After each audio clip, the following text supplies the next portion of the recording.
嗨，大家好！经历过了1个多星期的修理，初哥的这台瑞虎8 Pro 风暴4驱版又回到了出厂般的崭新的状态。今天初哥就来跟大家做一下这趟进藏厂测的最终的总结。先来说一下4个初哥觉得有待改进的地方啊。第一个是车道保持容易脱锁，第二个是座椅和后视镜的位置容易出现混乱，第三个是胎压报警的提示不太显著，第四个是呼唤小齐车机的时候，它播放的音乐不会暂停。第一个问题呢是车道保持容易脱离锁定。如果按照正常的逻辑，我们启动了车道保持功能，无论是在直线行驶的过程中，还是在转弯行驶的过程中，车辆应该是被锁定在了这个道路的中央。但是我现在遇到的一个问题就是，尤其是在转弯，而且尤其是在向右转弯的过程中，这个车道保持功能容易脱离锁定。也就是说，它不会把车给锁定在这个道路的正中央，而是直的往前开。然后这个时候呢，你的车机就会提示车道保持已经脱离。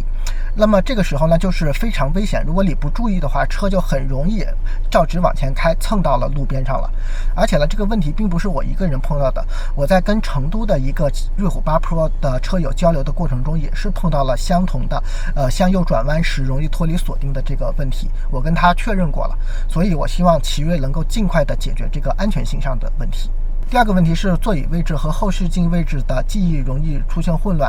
这个是什么意思呢？就是当我设定了这个1、2、3的这个记忆位置以后，或许有几次它的工作是正常的，但是又过了几次以后，它的工作就不正常了，它就是记不下现在我设置的这个位置了。不仅是包括座椅的位置，包括后视镜的记忆的位置也是一样的。瑞虎8 Pro 风暴4驱版它有一个功能，就是当我切换到倒车档的时候，它的这个后视镜会自动下翻；当我切换到前进的 D 档的时候，它的后视镜会回到正常的位置。但是我发现这个功能也是会出现错乱的。也就是说，当我切到这个 R 档往后倒的时候，它的这个后视镜是处在正常的位置，但是当我切到 D 档前进档的时候，它的后视镜反而翻到了应该是倒档的这个位置，也就是它往下翻照后面的车轮了。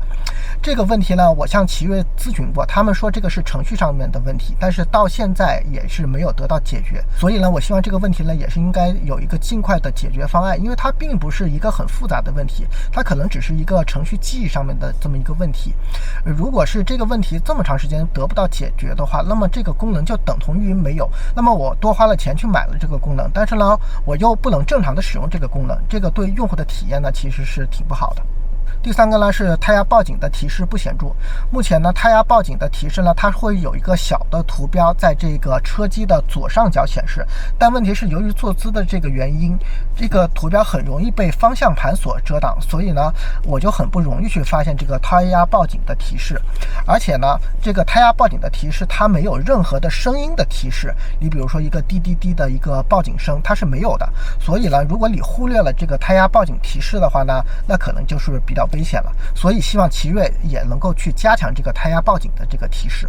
第4个问题呢，是我呼唤这个车机嗨小齐的时候，它如果正在播放音乐的时候，它的音乐声音不会停止。这个时候呢，小齐其实在听取你的语音的命令的，但是音乐声音又不会停止，它会非常大，所以会干扰到了你的这个语音的这个命令。所以希望奇瑞在这个地方也是做一个改进，能够在呼唤嗨小齐的时候，能够把音乐声或者是广播的声音给暂停。说了4点不好，那么接下来初哥要说一下瑞虎8 Pro 我觉得非常不错的地方。第一点就是它的动力。我这趟进藏的旅程呢，遇到了很多复杂的路况，无论是国道也好，高速也好，还是在丙察左的烂土路穿越，还是在麦迪卡湿地的暴雪中的雪地穿越，我的这个动力情况我觉得都是非常满意。无论是在公路上面，还是在高速上面，还是在土路上面，它都给了我一种很强烈的信心感。这种信心感来源于，只要我一脚油门下去，我边上就几乎没有我不能超的车。特别是在高原上坡的路段，当其他车都是在边上龟速行驶的时候，只要我一脚油门下去，我的超车的这个动作是非常迅速的，而且它的提速也是非常迅速的。这样呢，我不仅超车的信心十足，而且呢，我也有强烈的安全感。这样，当我油门踩到一半，甚至不到一半的时候，我的车就能嗖的一下超过别人的车。所以呢，在一些比较局促的超车的路段，其实是给了我很大的这种安全和信心上面的支撑。第二点呢，就是我觉得瑞虎8 Pro 车的硬件的可靠性是非常强的。这趟经常的旅程中，我有了这个越野冲大坡，有了走这个烂路，而且还有了这个在暴雪中雪地的极限穿越。在这3种工况当中，其实都是超越了瑞虎8 Pro 设计的极限。在这种超越极限的使用过程中，会对车产生很大的冲击。比如说，在乘风坡冲坡的时候，我的车的前脸和后脸其实都是给拖底了无数次。在丙察左、318国道、317国道的一些烂路的穿越的路段，这个车也是经历过了很严峻的考验。因为无论是过坑也好，还是过坎也好，我基本上都不会带刹车的，我都会是一脚油门过去，然后你就能听到这个车在哐哐哐的响。对这个减震和它的悬挂系统的这个可靠性是一个非常非常大的一个考验。但是这趟旅程下来以后，经历过了我对车的详细的检查，下面只更换了悬挂上面的一根小的连杆，仅仅是受到了这么一点的损伤，其他呢都是没有任何问题的。而且呢，这根小连杆它所带来的问题也只是一个噔噔噔的一个异响的问题，实际上对你的这个安全驾驶是不会产生其他的问题的。所以呢，我觉得这个瑞虎8 Pro 的车的可靠性是非常强的。还有一个问题就是我在海拔5000米的时候遇到的这个水箱开锅的这个问题，很多人都会怀疑这个开锅问题会不会是车本身设计的问题，但其实不是的，它就是因为你的散热水的这个管路它其实是一个密闭的管路，上了高原以后你要在冷车的时候打开它的水箱盖，对它的管路进行一个泄压，否则呢就会产生这个在高原上去以后，因为外界气压低，而你的管路它的灌装是在平原进行灌装的，所以呢它的内压会因为这个物理的原因而产生升高。这个时候你如果不泄压的话呢，它就会产生这个在散热水的管路里边形成了这个气阻，然后造成了这个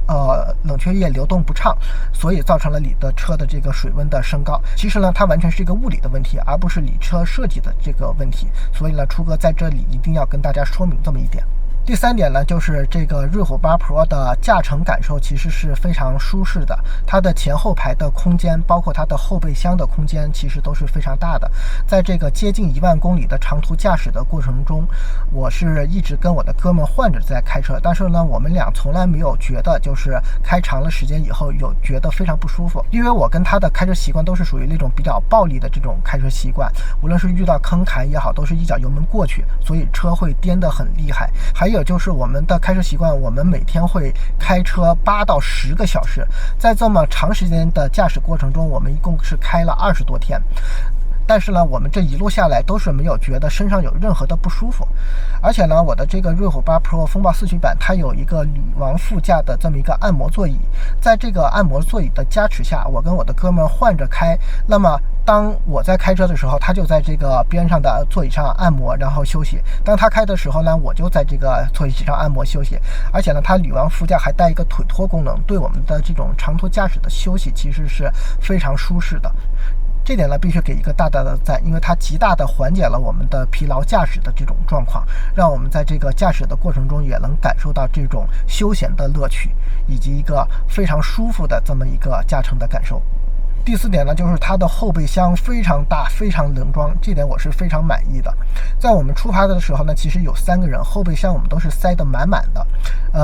不仅是包括了一个很大的一个全尺寸的备胎，而且包括了3个人的所有的行李，以及我车上所有的这种应急工具。所以我觉得这个瑞虎8 Pro 的后备箱大真是一个很好的一个点，在我出行的过程中，我能尽量多的把我的东西都给打包进我的这个后备箱里边。接下来呢，初哥要跟大家聊几个大家关心的比较多的问题。第一个问题就是这款车的双离合变速箱它究竟怎么样？在我的整个的使用感觉下来，我觉得这款双离合变速箱，首先它的驾驶感受是非常好的。奇瑞对这款双离合变速箱的调教，我觉得是非常不错的，它已经直接逼近了这个 IT 变速箱的这种感觉。我对它的这种顿挫的感觉是非常非常少的。基本上只有在一种情况下它才会出现顿挫，就是说当你在这个车里松了油门滑行的过程中，你比如说我跑的60或者80的速度，那么我松了油门以后，我让它慢慢的滑行，慢慢的滑行，直到它停止的这个过程中，在3档切2档和2档切1档的时候，你可能会感觉到有一些顿挫，而且呢，这个顿挫也并不是每一次都会出现的，只是会偶尔出现。在其他的使用过程中，我就很少会遇到这款变速箱它有顿挫的这个问题。如果是遇到了，也只是在很偶尔、非常偶尔的1档升2档和2档升3档的这个过程中，我一天开车的过程中可能遇到不到1次，在2、3天可能才会遇到偶尔的有1到2次会产生这种升档的顿挫。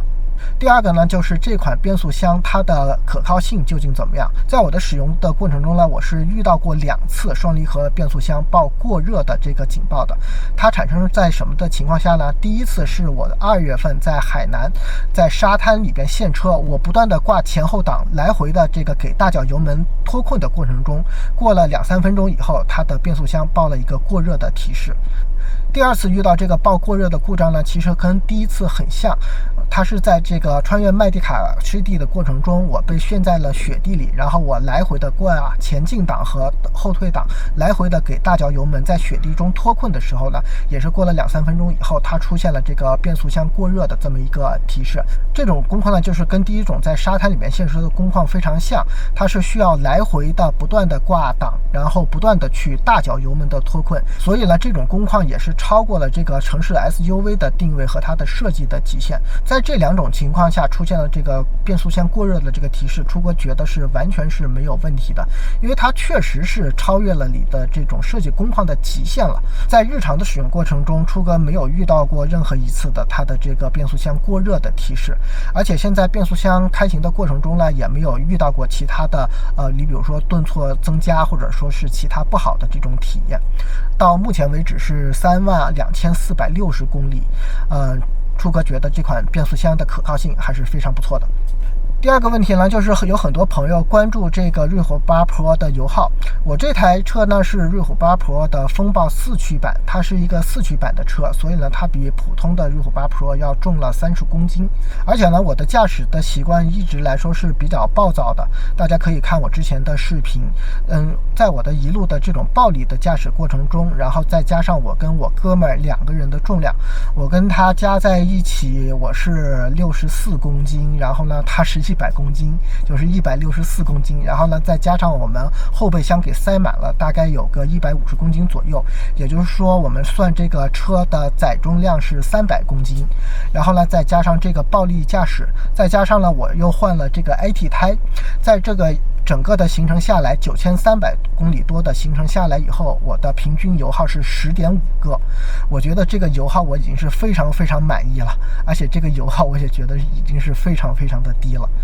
第三个问题是车机的重启，有很多朋友在网上说他买了这个瑞虎8 Pro 以后会遇到这个车机黑屏重启的这个问题。这个问题呢，我也是遇到过，我一共是遇到过2次，在3万多公里的驾驶过程中，我是遇到过2次。它每次呢都是黑屏以后，它就会自动重启了，它对你的车的行驶不会产生任何的问题。我觉得这种1万公里不到1次的黑屏重启的概率，对我来说我是可以接受的。就是不知道其他朋友说的频繁的黑屏重启那是一个什么样的问题了。或许是因为他们的这个车机里边装了很多的软件，或许呢他们是在这个车机里边使用了它的很多的其他的功能。但是我使用车机的时候呢，我基本上只使用2个功能。第一个呢是它的自带的这个高德地图，第二个呢就是我用车机连接我的这个手机蓝牙去播放音乐，我不使用其他的任何功能，我也不下载其他的任何的软件。所以呢，我觉得这个车机的黑屏重启问题可能跟你的这个使用的习惯是有很大的这个关系。毕竟它现在使用的这个低频线2代的处理器，其实它的这个速度呢是不比我们最新的这种8155的芯片的要快的。所以你使用的过程中，我建议你不要去使用它太多的功能，或者是下载它太多的这个软件，以减轻它这个车机的负担。至少在我使用的这个过程中，这种黑屏重启的概率其实是非常非常少的。第四个呢，就是有很多朋友买这个瑞虎8 Pro 和瑞虎8 Plus 的4驱版所遇到的一个问题，就是它的分动箱漏油的这个问题。我一开始也是遇到了分动箱的漏油的问题，后来我经过检查，我发现应该是它分动箱上面的这个透气孔，当这个行驶的角度过大的时候，或者是颠簸过大的时候，它从这个透气孔上面往外边渗油，它并不是一个分动箱它结构上面的一个问题。这个问题呢，我可以归类为它是一个设计上的问题，可能是它在设计的时候没有考虑到了这种我的这种驾驶的比较极限的这种工况。那么我所做的处理呢，就是在上面给接一个外径8毫米、内径6毫米的硅胶管，然后把这个硅胶管的头呢给引入到这个发动机舱里边，然后让这个出气口的头向下，然后这样它就不会进水，而且呢它也保持了这个一个透气的这么一个功能。在进藏之前经历过这样的处理之后，我在整个进藏行驶的路程中，这个分动箱就再也没有任何的漏油了。所以呢，这个问题的解决其实是非常方便的，你只要给接上一段这个硅胶管就 OK 了。第5个问题呢，就是这个车的静音性能究竟怎么样？有很多朋友会觉得它的车的胎噪很大，我是这么感觉啊，就是在它的这个原装的马牌 UC6 的这个轮胎的情况下，我在公路上面还是在高速上面，只要是行驶的速度保持在100以内的话，我觉得这个静音的性能都是非常不错的。它车厢的内部的噪音其实都是非常小，但是当你的这个车速提升到100以上，你比如说110、120甚至更高的时候，它的这个胎噪才会渐渐的大了起来，对感官上面呢其实是会有一定的影响。但是呢，这个影响我也并不是觉得它是不能接受的那种，它其实就是比平时我们在这个80、100行驶的过程中的声音会稍响那么一点。但是在有一些特殊的路面的情况下，你比如说新铺的沥青的道路，或者它铺的这个道路的沥青它的颗粒比较大的情况下呢，这个时候你的胎噪也会变大。那么还有一个问题啊，就是很多人在看出哥之前的视频的时候呢，觉得这个车的这个静音性能怎么这么差呀？在这里我要做一个解释啊。第一个就是出哥的车现在是换了这个建大的 KR608 的 AT 胎，它本身的这种花纹所带来的胎噪呢，就会比原来的胎噪要大很多。我现在这个换了这个 AT 胎以后，我跑到80的这个声音，基本上跟我原来的用马牌 UC6 的原装的胎跑到120的噪音是一样的。所以当你换过胎以后，它的胎噪所带来的影响还是非常大的。第二个呢，就是之前我做的很多拍摄，我都是通过一个连杆把这个运动相机给固定在我的车的后视镜上面的。所以呢，这个车当它是在颠簸的时候呢，它通过这个连杆就是传到这个运动相机的机身上面，它也会带来一定的震动的噪音。所以很多朋友看出哥之前的视频的时候呢，都会觉得这个车里边的噪音非常的大，就会觉得这个车的隔音效果其实是很不好的。但其实它并不是这样的，而是因为这个运动相机它是通过硬连接的方式固定在这个车身上面的，所以呢，它的一部分车身的这个震动传到了这个运动相机上面，就会产生了一种比较大的带有震动的这种噪音。好了，说完了这些不好的和好的以后，出哥再来说一下为什么会选择这台瑞虎8 Pro 风暴4驱版。有很多朋友之前会问出哥说，你一个之前玩硬派越野的，你为什么会选择这种城市的4驱 SUV？ 那么我当时的一个想法就是说，我想尝试一下这个城市4驱 SUV 它究竟能不能去经历一些比较极限的这种越野驾驶的路况。那么在我的这趟进藏的行程下来之后，我觉得这台瑞虎8 Pro 的风暴4驱版已经能满足了我95%的驾驶的场景了。而且呢，它是一台非常便宜的车，现在这台车全下来大概只要15万多，在15万的这个价格区间的情况下，能够买到一台满足了我95%的驾驶场景的车，我觉得对我来说已经是一个非常好的选择了。而且呢，相比于其他的硬派越野的车辆，它的动力和它的舒适性都是非常好的。因为我经常有这种长途驾驶的体验，无论是这趟到西藏去，还是我接下来的去新疆的行程，甚至是我明年要出国去长途自驾的这个行程来说，我觉得它的动力和它的这个舒适性对我来说是非常非常重要的一点。硬派越野虽然比它有了更好的通过性，但是呢，这个通过性呢，只是在非常非常极限的场景之下才会体现出来。我刚才说了，只有5%甚至5%不到的这种场景，它的这个和硬派越野的区别才会给展现出来。那么在这种情况下，我对这个驾驶动力的需求和驾驶舒适感的需求，其实是盖过了这5%的场景的这种需求。也就是说，这台车呢，给我带来了一个长途驾驶的乐趣，特别是在这个拥有充沛的动力以及这个舒适的驾乘感受的这个前提之下，它让我有了一个驾驶的很舒适的这么一个乐趣，让我愿意开这台车去走一个很长的旅途。这点呢对我来说其实是非常重要的。而且呢，我买车有一个习惯，就是说一定要买带有4驱的车型，这样呢才能够给我一个足够的信心，让我去走一些烂路，让我去走一些穿越路。在遇到一些比较极限的路况的情况下，我可以凭借它的车的优秀的4驱系统以及我的丰富的驾驶经验去突破这个阻碍，然后继续向前。所以呢，我觉得一辆车拥有4驱对我来说是非常重要的，这也是我为什么选择瑞虎8 Pro 的风暴4驱版的一个重要的理由。还有一个原因呢，就是我刚才说过的，对它的油耗的表现非常满意。我之前的那台吉姆尼，你别看它是1.3升的自吸的发动机，而且它的车重经过了所有的改装以后，也只有是1.3吨这么轻，但是呢，它的油耗其实是非常高的。在这种驾驶的情况下，它的油耗跟这台车的油耗基本上是一样的。也就是说，当我开吉姆尼进藏一圈下来以后，它的油耗基本上也是在10.5个到11个左右，甚至有的时候我暴力驾驶的比较厉害，它的油耗能跑到12到13个，就是跟这台车的表现基本上是一样的。但是吉姆尼在最省的油耗的情况下，它最省的情况也只是9个油，就是在我做完了一些重度的改装以后，它的油耗呢最省也是9个油多，大概是9.5个油左右。但是这台瑞虎8 Pro 如果我省着开，它最低的油耗我能够把它给做到7.5个。那么对于我来说，如果我并不是急着赶路，我是很慢的悠闲的去开的话，它的油耗其实是比吉姆尼要低很多的。那么也就是说，它的经济性比吉姆尼要好很多。所以呢，在接下来6月份进新疆的这个行程中呢，初哥要给大家透露一下，我会开着这台自己买的瑞虎8 Pro 风暴4驱版，然后带上我的3个朋友一起，然后呢一块去新疆走一趟长测的一趟行程，也算是对这个瑞虎8 Pro 风暴4驱版进行一个长期的更加严峻的这么一个考验和测试。到时候呢，也希望大家能够关注初哥的这个内容。OK， 好，今天跟大家分享了这么多，希望大家能够给初哥一个一键3连加关注，跟着初哥带你看更大的世界，拜拜。